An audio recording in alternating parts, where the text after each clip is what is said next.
Hi guys, welcome to part 2 of Canada work permit. ఈ వీడియోలో ఏంటంటే మెయిన్ గా నేను ఓపెన్ వర్క్ పర్మిట్ గురించి చెప్తాను. లాస్ట్ వీడియోలో నేను LMIS గురించి, క్లోజ్డ్ వర్క్ పర్మిట్స్ గురించి చెప్పా కదా, అది పార్ట్ 1. అది ఈ వీడియో కింద నేను ట్యాగ్ చేస్తాను. ఎవరైనా చూడకపోతే ఆ వీడియోని కూడా వాచ్ చేయండి. ఈ వీడియోలో నేను కవర్ చేయబోయే టాపిక్స్ ఏంటంటే, ఆగస్ట్ 2025 ఒక మేజర్ అప్డేట్ రాబోతుంది ఇమిగ్రేషన్ వాళ్ళ దగ్గర నుంచి ఓపెన్ వర్క్ పర్మిట్స్ కి సంబంధించి. దాని గురించి నేను కవర్ చేస్తాను. అసలు ఈ ఓపెన్ వర్క్ పర్మిట్ అంటే ఏంటి, ఈ ఓపెన్ వర్క్ పర్మిట్ ని ప్రాసెస్ చేసేటప్పుడు కొన్ని ఇంపార్టెంట్ థింగ్స్ ని గుర్తుపెట్టుకోవాలి, వాటి గురించి డిస్కస్ చేస్తాను. అండ్ ఎవరు అప్లై చేసుకోవచ్చు ఈ ఓపెన్ వర్క్ పర్మిట్ కి, డాక్యుమెంట్స్ ఏం కావాలి, టోటల్ కాస్ట్ ఎంత అయింది, ప్రెసెంట్ ప్రాసెసింగ్ టైం ఏంటి, and post graduate work permit ఉంటుంది కదా, వాళ్ళకి ఎక్స్టెన్షన్స్ గురించి సంబంధించిన న్యూ రూల్స్ గురించి నేను డిస్కస్ చేస్తాను. స్పౌజల్ పర్మిట్స్ గురించి డిస్కస్ చేద్దాం.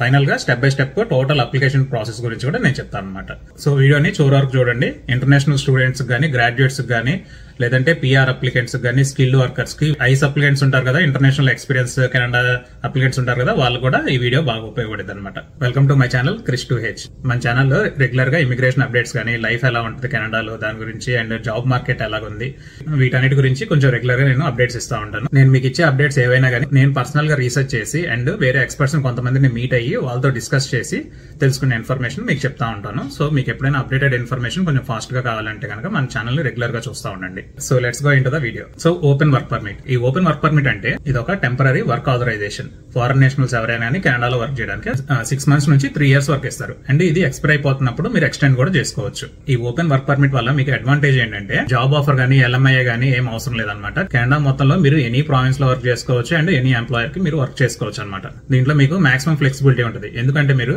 ఒక ఎంప్లాయర్ కి టైఅప్ అయిపోయి ఉండరు. సో మీరు ఎనీ ఎంప్లాయర్ కి వర్క్ చేసుకోవచ్చు and across the Canada any province లో మీరు వర్క్ చేసుకోవచ్చు. అన్లైక్ ఇప్పుడు మనకి క్లోజ్డ్ వర్క్ పర్మిట్స్ ఉంటాయి కదా, ఎంప్లాయర్ స్పెసిఫిక్ వర్క్ పర్మిట్స్, అలాగ ఉండదు అనమాట. అసలు కెనడా వాళ్ళు ఈ ఓపెన్ వర్క్ పర్మిట్ కాన్సెప్ట్ ని ఎందుకు ఇంట్రడ్యూస్ చేశారంటే, వేరే కంట్రీస్ నుంచి స్కిల్డ్ వర్కర్స్ ని అట్రాక్ట్ చేయడం కోసం అనమాట. So international students, skilled workers ఇలాంటి వాళ్ళు ఎవరికైనా గానీ కెనడా వచ్చి PR తీసుకొని ఇక్కడ సెటిల్ అయిపోవాలి అనుకుంటే గనక ఈ ఓపెన్ వర్క్ పర్మిట్ అనేది చాలా బాగా హెల్ప్ అవుతుంది. ఈ ఓపెన్ వర్క్ పర్మిట్ లో ఇంపార్టెంట్ థింగ్స్ ఏంటంటే, మీకు జాబ్ ఆఫర్ ఏం అవసరం లేదు. ఫర్ ఎగ్జాంపుల్ మీ ఎలిజిబిలిటీని బట్టి మీరు డైరెక్ట్ గా ఓపెన్ వర్క్ పర్మిట్ కి అప్లై చేసుకోవచ్చు అండ్ స్పౌజల్ వర్క్ పర్మిట్స్ కి అప్లై చేసుకోవచ్చు. మోర్ ఓవర్ గ్రాడ్యుయేట్స్ అయితే కనుక పోస్ట్ గ్రాడ్యుయేట్ వర్క్ పర్మిట్ కూడా అప్లై చేసుకోవచ్చు. ఈ ఓపెన్ వర్క్ పర్మిట్ లో మీరు ముందుగానే జాబ్ ఆఫర్ ఏమి సెక్యూర్ చేసుకునే అవసరం లేదనమాట. సో అదొక అడ్వాంటేజ్. ఓపెన్ వర్క్ పర్మిట్స్ కి LMIS ఏం అవసరం లేదు.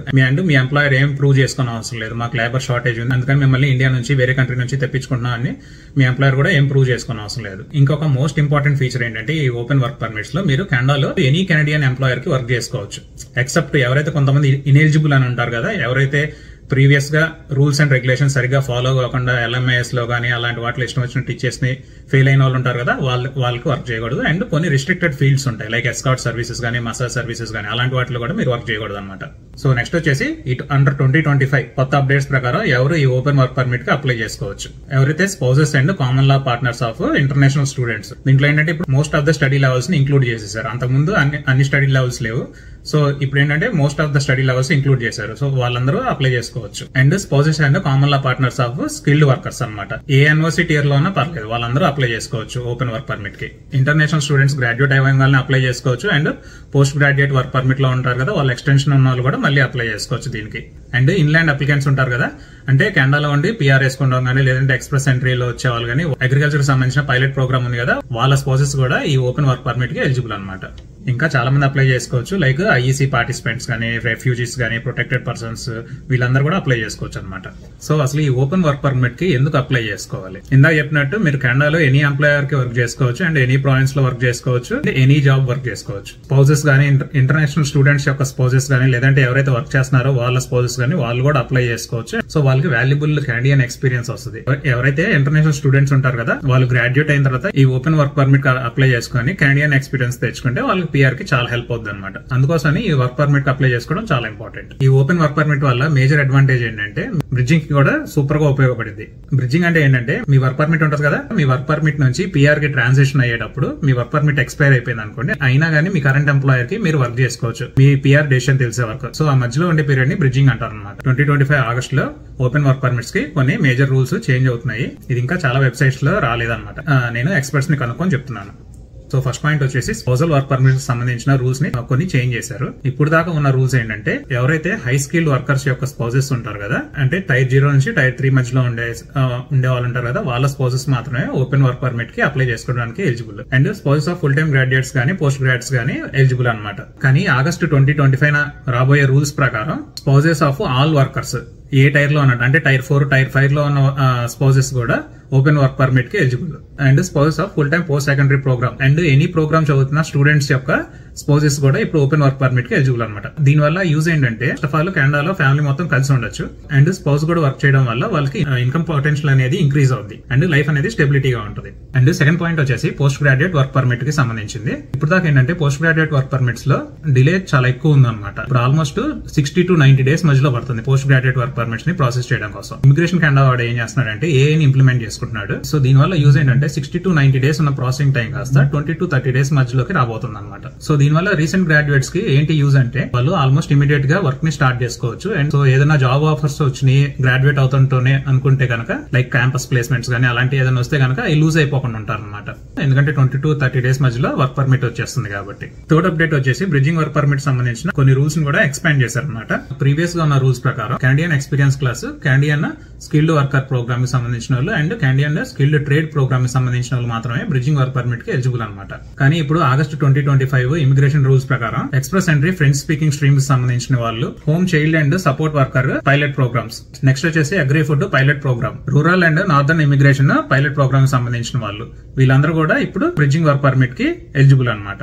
దీనివల్ల యూజ్ ఏంటంటే ఇప్పుడు నేను చెప్పిన స్ట్రీమ్స్ గానీ లేదంటే పైలట్ ప్రోగ్రామ్స్ గానీ వాటిలో ప్రాసెసింగ్ టైం అనేది చాలా ఎక్కువగా ఉంటుంది అండ్ స్లోగా ఉంటుంది. వాళ్ళ వర్క్ పర్మిట్ ఎక్స్పైర్ అయిపోయినా గానీ కంటిన్యూస్ గా వర్క్ చేసుకోవచ్చు ఎందుకంటే ఇప్పుడు వాళ్ళు బ్రిడ్జింగ్ వర్క్ పర్మిట్ కి ఎలిజిబుల్ కాబట్టి. నెక్స్ట్ అప్డేట్ వచ్చేసి లేబర్ షార్టేజ్ ఉన్న ఆక్యుపేషన్స్ ఉంటాయి కదా, దాంట్లో ఒక న్యూ 2-year పైలట్ ప్రోగ్రామ్ ని ఇంట్రడ్యూస్ చేయబోతున్నారు. ఈ పైలట్ ప్రోగ్రామ్ లో ఏంటంటే కెనడాలో ఉన్న కొన్ని క్రిటికల్ ఆక్యుపేషన్స్ లో సివియర్ జాబ్ షార్టేజ్ ఉంది. అలాంటి ఆక్యుపేషన్స్ లో ఉన్న ఫారెన్ నేషన్స్ కి 2 years ఓపెన్ వర్క్ పర్మిట్ ఇచ్చి కెనడాలోకి అలౌ చేస్తున్నారు. ఈ న్యూ 2-year పైలట్ ప్రోగ్రామ్ లో ఎలిజిబుల్ అయ్యే సెక్టార్స్ లో ఫస్ట్ వన్ వచ్చేసి హెల్త్ కేర్. హెల్త్ కేర్ లో పర్సనల్ సపోర్ట్ వర్కర్స్ PSWs అంటారు, నర్సెస్ అండ్ ల్యాబ్ టెక్నీషియన్స్, వీళ్ళకి ఇంపార్టెన్స్ ఎక్కువ ఇస్తున్నారు అనమాట. సెకండ్ వన్ వచ్చేసి కన్స్ట్రక్షన్ అండ్ ట్రేడ్. దీంట్లో కన్స్ట్రక్షన్ కి సంబంధించిన వాళ్ళు గానీ ప్లంబర్స్ గానీ ఎలక్ట్రీషియన్స్ గానీ ఇంపార్టెన్స్ ఎక్కువ ఇస్తున్నారు. థర్డ్ వన్ వచ్చేసి ఐటీ. దీంట్లో కొన్ని స్పెసిఫిక్ జాబ్ కోడ్స్ ఉన్నాయి. ఆ జాబ్ కోడ్స్ లో ఉన్న వాళ్ళు మాత్రమే ఈ 2-year పైలట్ ప్రోగ్రామ్ కి ఎలిజిబుల్ అనమాట. నెక్స్ట్ వన్ వచ్చేసి ఎర్లీ చైల్డ్హుడ్ ఎడ్యుకేషన్. ఇదేంటంటే చిన్నపిల్లలు ఉంటారు కదా, from the time of birth నుంచి 8 years వచ్చే వరకు వాళ్ళని కేర్ తీసుకునే వాళ్ళని ఎర్లీ చైల్డ్హుడ్ కేర్ గివర్స్ అంటారు అనమాట. వీళ్ళకి కూడా కెనడాలో బాగా డిమాండ్ ఉంది, అందుకని వీళ్ళు కూడా ఈ 2 years పైలట్ ప్రోగ్రామ్ లో ఎలిజిబుల్. లాస్ట్ వన్ వచ్చేసి అగ్రికల్చర్ అండ్ ఫుడ్ ప్రాసెసింగ్. దీనికి కూడా మంచి డిమాండ్ ఉంది, అందుకని వీళ్ళు కూడా ఎలిజిబుల్ అనమాట ఈ 2 years పైలట్ ప్రోగ్రామ్ లో. ఈ పైలట్ ప్రోగ్రామ్ వల్ల మేజర్ యూజ్ ఏంటంటే కెనడాలో ఏదైనా లేబర్ షార్టేజ్ ఉంటే అది ఫిల్ చేయడానికి యూజ్ అవుతుంది. నెక్స్ట్ వన్ వచ్చేసి ఎవరికైతే ఎక్స్ప్రెస్ ఎంట్రీలో ఎలిజిబుల్ కారు అండ్ లో CRS స్కోర్ ఉంటది కదా, అలాంటి వాళ్ళకి ఇలాంటి పైలట్ ప్రోగ్రామ్స్ లో కెనడాకి వచ్చి PR వేసుకోవడానికి చాలా బాగా ఉపయోగపడింది. మోస్ట్ ఇంపార్టెంట్లీ ఈ పైలట్ ప్రోగ్రామ్ లో ఎలిజిబుల్ అవడానికి కెనడా నుంచి ఏ ఎంప్లాయర్ సపోర్ట్ మీకు ఏం అవసరం లేదు. సో మీ దగ్గర స్కిల్ ఉంటే గనక డైరెక్ట్ గా ఈ 2-year పైలట్ ప్రోగ్రామ్ లోకి ఎంట్రీ తీసుకోవచ్చు అనమాట. లాస్ట్ అప్డేట్ వచ్చేసి application and status renewal process ని కొంచెం సింప్లిఫై చేశారు. ఈ అప్డేట్ లో ఏంటంటే ఎవరికైతే ఓపెన్ వర్క్ పర్మిట్స్ ఎక్స్పైర్ అయిపోయినాయో ఆల్రెడీ వాళ్ళకి అప్ టు 120 days టైం ఇస్తున్నారు అనమాట. మళ్ళీ స్టేటస్ ని రీస్టోర్ చేసుకోవడానికి కానీ లేదంటే మన న్యూ ఓపెన్ వర్క్ పర్మిట్ ని అప్లై చేసుకోవడం కోసం. ఇందాక చెప్పినట్టు IRCC వాళ్ళు ఏఐని ఇంప్లిమెంట్ చేస్తున్నారు కదా, సో దీనివల్ల యూజ్ ఏంటంటే ఏదైనా డాక్యుమెంట్ మిస్ అయినా గానీ లేదంటే ఏదైనా డాక్యుమెంట్ లో ఇన్కన్సిస్టెంట్ డేటా ఉన్నా గానీ మీకు రియల్ టైమ్ లో అప్డేట్ ఇస్తుంది. సో దానివల్ల ఏంటంటే మీరు అప్లికేషన్ ని సబ్మిట్ చేయకముందే ఏదైనా మిస్టేక్స్ ఉంటే ఫిక్స్ చేసుకోవడానికి యూజ్ అవుతుంది అనమాట.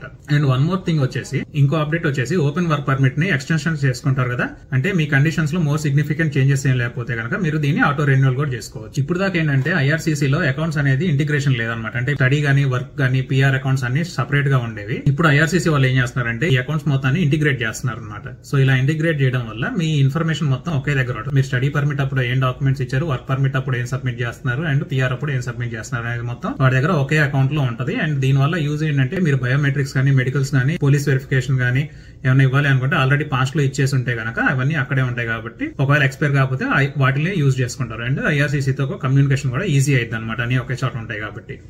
ఈ ఓపెన్ వర్క్ పర్మిట్ కి అప్లై చేసుకోవడానికి ఏమేమి డాక్యుమెంట్స్ కావాలి అనే టాపిక్ లోకి వెళ్ళబోయే ముందు నేను చెప్పే విధానం మీకు నచ్చినా నా ఎఫర్ట్ మీకు నచ్చినా గానీ నా ఛానల్ ని రెగ్యులర్ గా చూస్తూ ఉండండి అప్డేట్స్ కోసం. అండ్ ఎవరికైనా ఈ వీడియోస్ యూజ్ అవుతాయి అనుకుంటే వాళ్ళతో షేర్ చేసుకోండి. సో డాక్యుమెంట్స్ ఏమేం కావాలి అంటే ఫస్ట్ వన్ వచ్చేసి వ్యాలిడ్ పాస్పోర్ట్. మీరు ఏదైతే డ్యూరేషన్ కి ఓపెన్ వర్క్ పర్మిట్ అప్లై చేస్తున్నారో మీ పాస్పోర్ట్ కూడా అన్నాళ్ళు ఖచ్చితంగా వ్యాలిడ్ లో ఉండాలన్నమాట. ముందే ఎక్స్పైర్ అయిపోతుంది అనుకుంటే కనుక రెన్యువల్ చేసుకుని అప్లై చేయండి ఓపెన్ వర్క్ పర్మిట్ కి. డిజిటల్ ఫోటో ఒకటి 35mm x 45mm and IRCC website ఒకసారి చెక్ చేయండి. ఏమైనా స్పెసిఫికేషన్స్ మారితే కనుక మాక్సిమం అదే స్పెసిఫికేషన్ ఉంటుంది. నెక్స్ట్ వన్ వచ్చేసి మీరు ఇన్సైడ్ కెనడా ఉంటే కనుక IMM 5710 కంప్లీటెడ్ అప్లికేషన్ ని సబ్మిట్ చేయాలి. అదే ఒకవేళ అవుట్ సైడ్ కెనడా ఉంటే కనుక IMM 1295 ప్రూఫ్ ఆఫ్ స్టేటస్. మీరు ఇన్సైడ్ కెనడా ఉంటే ప్రూఫ్ ఆఫ్ స్టేటస్ ని సబ్మిట్ చేయాలి. అదే స్పౌజల్ వర్క్ పర్మిట్ గనక అప్లై చేస్తుంటే కనుక రిలేషన్షిప్ ప్రూఫ్ కూడా సబ్మిట్ చేయాలన్నమాట. షేర్డ్ లీజ్ ఏదైనా ఉంటాయి అంటే రెంటల్ అగ్రిమెంట్ ఉంటుంది కదా, ఆ rental agreement and mutual status relationship proof అన్నమాట, అది సబ్మిట్ చేయాలి. పోస్ట్ గ్రాడ్యుయేట్ వర్క్ పర్మిట్ కి అప్లై చేసే వాళ్ళైతే కనుక వాళ్ళ స్టడీ సర్టిఫికేట్స్ అండ్ ట్రాన్స్క్రిప్ట్స్ ఉంటాయి కదా, ఈ మొత్తాన్ని సబ్మిట్ చేయాలి. బ్రిడ్జింగ్ వర్క్ పర్మిట్ అప్లై చేసుకునే వాళ్ళైతే కనుక పిఆర్ అప్లికేషన్ ప్రాసెస్ చేసే ఆ రిఫరెన్స్ నెంబర్ ఉంటుంది కదా, ఆ రిఫరెన్స్ నెంబర్ ని ట్యాగ్ చేయాలి దానికి. Last but not least letter of explanation. కెనడాలో మీరు ఏ అప్లికేషన్ ఐఆర్సీసీ వాడికి ఇచ్చినా గానీ లెటర్ ఆఫ్ ఎక్స్ప్లెనేషన్ అనేది ఉండేలా చూసుకోండి కంపల్సరీగా. అండ్ దాంట్లో మొత్తం ఆల్ డీటెయిల్స్, ఇప్పుడు నేను చెప్పిన అన్ని డీటెయిల్స్ కూడా మళ్ళీ క్లియర్ గా ఎక్స్ప్లెయిన్ చేయండి వాడికి. నెక్స్ట్ టాపిక్ వచ్చేసి ఈ ఓపెన్ వర్క్ పర్మిట్ కి సంబంధించిన ఫీజు. అప్లికేషన్ ఫీజు వచ్చేసి $155 ఉంటుంది. On top of that holder fee అని ఉంటుంది. అంటే వాళ్ళ ప్రాసెస్ ని ఇంప్రూవ్ చేసుకోవడం గానీ వాళ్ళ వెబ్సైట్స్ ని ఇంప్రూవ్ చేసుకోవడం కానీ యూజ్ చేసుకునే ఫీజు అనమాట ఇది. అది ఒక $100 ఉంటుంది. Open work permit holder fee అంటారు. బయోమెట్రిక్స్ వచ్చేసి $85 ఉంటుంది సింగిల్ పర్సన్ కి అయితే. అదే ఫ్యామిలీ ఆఫ్ 2 or more ఉంటే కనుక మాక్సిమం ఫీజు వచ్చేసి $170 అనమాట. ఫ్యామిలీలో 2 or more పీపుల్ ఉంటే ఒకేసారి కలిపి అప్లై చేసుకోవడం బయోమెట్రిక్స్ కి యూజ్ఫుల్. మీకు $170 తో అయిపోద్ది. నెక్స్ట్ టాపిక్ వచ్చేసి ప్రాసెసింగ్ టైమ్స్. ఎవరైతే అవుట్ సైడ్ కెనడా ఉండి post graduate work permits apply చేస్తున్నారు and open work permit apply చేస్తున్నారు or spousal work permits apply చేస్తున్నారు ఉంటారు కదా, వాళ్ళకి వచ్చేసి processing time up to 10 weeks పడుతుంది. అండ్ అదే ఇన్లాండ్ అప్లికెంట్స్ అయితే అంటే ఇన్సైడ్ కెనడా ఉంటే కనుక 4 weeks. మీరు బ్రిడ్జింగ్ వర్క్ పర్మిట్ కానీ స్పౌజల్ వర్క్ పర్మిట్స్ కానీ ఎక్స్టెన్షన్ కోసం అప్లై చేస్తుంటే అప్ టు 8 weeks ఉంది ప్రెసెంట్ ప్రాసెసింగ్ టైం వచ్చేసి. And post graduate work permit ఎవరైతే అప్లై చేస్తారో న్యూ గ్రాడ్స్ ఇన్సైడ్ కెనడా ఉండి వాళ్ళకైతే కనుక విత్ ఇన్ 30 days లో ప్రాసెస్ చేస్తున్నారు అప్లికేషన్స్ ని. మీ అప్లికేషన్ డిలే అవ్వకుండా ఉండాలి అంటే కనుక ఈ ప్రాసెసింగ్ టైమ్స్ ని దృష్టిలో పెట్టుకుని కొంచెం ముందుగానే అప్లై చేసుకోండి. పోస్ట్ గ్రాడ్యుయేట్ వర్క్ పర్మిట్స్ అనేవి నాన్ రెన్యూవబుల్, అంటే దాన్ని మీరు రెన్యూ చేసుకోలేరు. ఒకసారి పోస్ట్ గ్రాడ్యుయేట్ వర్క్ పర్మిట్ వచ్చిన తర్వాత దాన్ని మీరు రెన్యూ చేసుకోలేరు ఇంకా. కానీ మీరు దాన్ని స్పౌజల్ వర్క్ పర్మిట్ గా గానీ లేదంటే బ్రిడ్జింగ్ వర్క్ పర్మిట్ గా గానీ మార్చుకోవచ్చు. ఈ స్పౌజల్ వర్క్ పర్మిట్ ఏంటంటే ఎన్నిసార్లైనా మీరు రెన్యువల్ చేసుకోవచ్చు అనమాట, యాజ్ లాంగ్ యాజ్ మీ స్పౌస్ వ్యాలిడ్ స్టేటస్ ఉంటే కెనడాలో. నెక్స్ట్ బ్రిడ్జింగ్ వర్క్ పర్మిట్ వచ్చేసి బ్రిడ్జింగ్ వర్క్ పర్మిట్ అనే దానికి ఎక్స్పిరేషన్ గానీ రెన్యువల్ గానీ ఏమి ఉండదు అనమాట. వన్స్ మీరు బ్రిడ్జింగ్ వర్క్ పర్మిట్ కి అప్లై చేసుకున్న తర్వాత మీ ఇమిగ్రేషన్ ఆఫీసర్ మీ పిఆర్ మీద డెసిషన్ ఇచ్చే వరకు మీరు ఎన్ని రోజులైనా గానీ కంటిన్యూస్ గా వర్క్ చేసుకోవచ్చు, నో ప్రాబ్లం. లాస్ట్ పాయింట్ వచ్చేసి step by step application process. మీకు ఒకసారి మళ్ళీ చెప్తాను క్లియర్ గా ఏమేం కావాలి అనేది. ఫస్ట్ ఆఫ్ ఆల్ ఒకసారి మీ ఎలిజిబిలిటీ మొత్తాన్ని చెక్ చేసుకోండి. మీ డాక్యుమెంట్స్ ని రెడీ చేసుకోండి, లైక్ పాస్పోర్ట్స్ గానీ ఫార్మ్స్ గానీ. దాని తర్వాత ఒక ఐఆర్సీసీ సెక్యూర్ ఆన్లైన్ అకౌంట్ ని క్రియేట్ చేసుకోవాలి. ఐఆర్సీసీ వెబ్సైట్ లోకి వెళ్తే మీరు ఆన్లైన్ అకౌంట్ ని క్రియేట్ చేసుకోవచ్చు.